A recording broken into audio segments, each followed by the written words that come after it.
हो, शरीर में बहुत कष्ट हो, टेबलेट खा खा कर जिंदगी निकल रही हो, बीमारी डॉक्टर का पीछा ही नहीं छूट रहा हो, तो शिव महापुराण, विष्णु पुराण और स्कंद पुराण में जो पुरुषोत्तम कथाओं का वर्णन किया गया है, एक आटे का दिया, उसमें 4 बत्ती,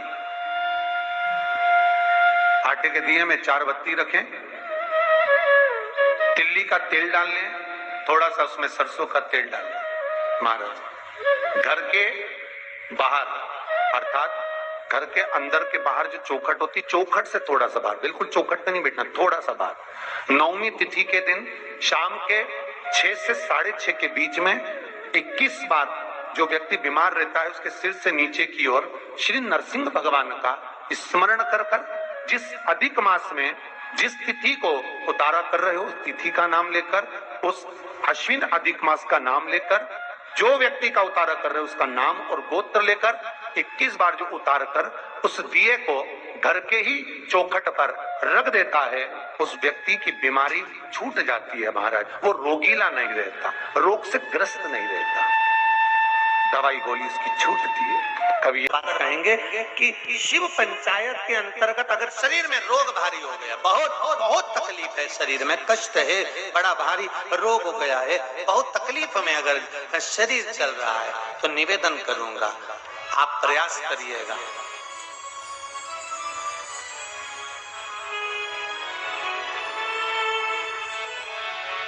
अबीर गुलाल आती बाजार में मिलती, अबीर गुलाल, शिव जी पे अभिषेक जब शंकर भगवान का होता है, शिव जी का जब अभिषेक होता है तो जो कर्मकांडी ब्राह्मण होते हैं, विद्वत जन ब्राह्मण होते हैं, वो आपसे कहते हैं अबीर चलाइए, गुलाल चढ़ाइए। तब शिव जी पर अबीर चढ़ाने के बाद 5 लोटा जल, 5 कलश जल के भर भर कर शंकर को चढ़ाना प्रारंभ कर दीजिए महाराज। और 5 बार जब जल चढ़ाएं, उसके पहले जब आप अबीर चढ़ाएंगे, पहले अबीर चढ़ना है।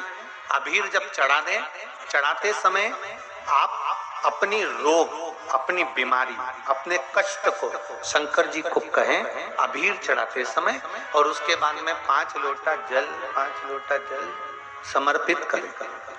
शंभो शंभो, 5 लोटा जल शिव जी को समर्पित करें। जब भगवान शंकर को 5 लोटा जल आप समर्पित करें, ज्यादा से ज्यादा 15 दिन, 8-10 दिन, 15 दिन आप जल चढ़ाएंगे, जितना शरीर में रोग होगा, कष्ट होगा, बीमारी होगी, उसमें आराम मिलना प्रारंभ हो जाएगा। मात्र 15 दिन कर दे। और शिव पंचायत के 5 देवों का स्मरण होना चाहिए इसमें। पहला बोलते जाओ जल्दी, गणेश जी, दूसरा भगवान विष्णु, तीसरा भगवान शंकर, चौथा माँ दुर्गा, और 5वां सूर्य नारायण। ये शिव पंचायत ने जो बेलपत्र चढ़ाया तो वो प्रसाद बना कि नहीं बना? बन गया ना। अब प्रसाद बन गया तो उस बेलपत्र को उठाकर लाकर खाना और खाकर अपनी औषधि के रूप में उसको स्वीकार करना। उसके बाद इस शरीर में चाहे शुगर हो, चाहे बीपी हो, चाहे ब्लड प्रेशर किसी भी रूप में हो, चाहे किडनी, लीवर कुछ भी डैमेज हो रहा हो, डायलिसिस चल रहा हो, अब एक बार बाबा को चढ़ाकर उससे विनती कर कर तो लाओ कि हे शंभु, ये तेरे बल पर लेकर जा रहा हूं।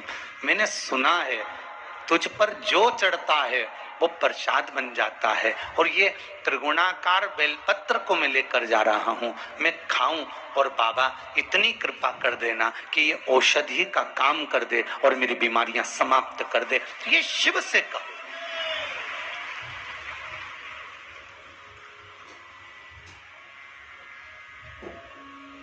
क्यों निर्माल्य बनकर फेंका जाए बेलपत्र को?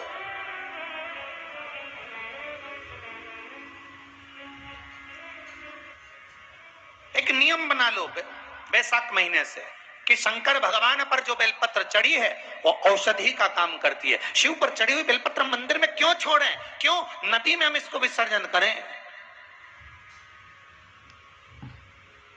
क्यों नदी में छोड़े हम इसको?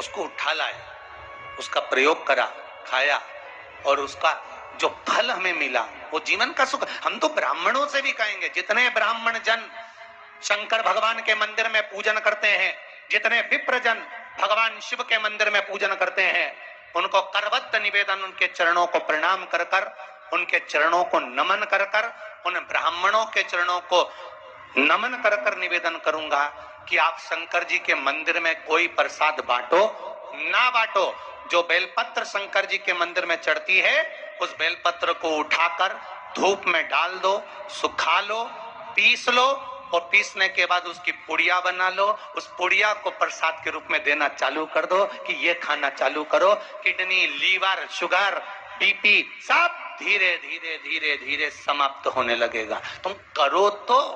वो बेलपत्र ना तो किसी नदी में विसर्जन करने की जरूरत है और ना कहीं फेंकने की जरूरत है।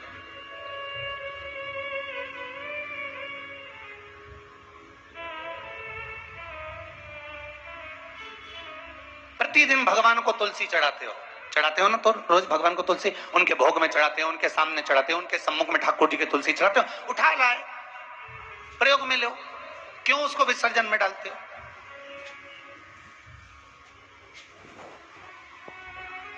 जो विसर्जन के लायक है उसका विसर्जन करो, और विसर्जन भी कहां करो?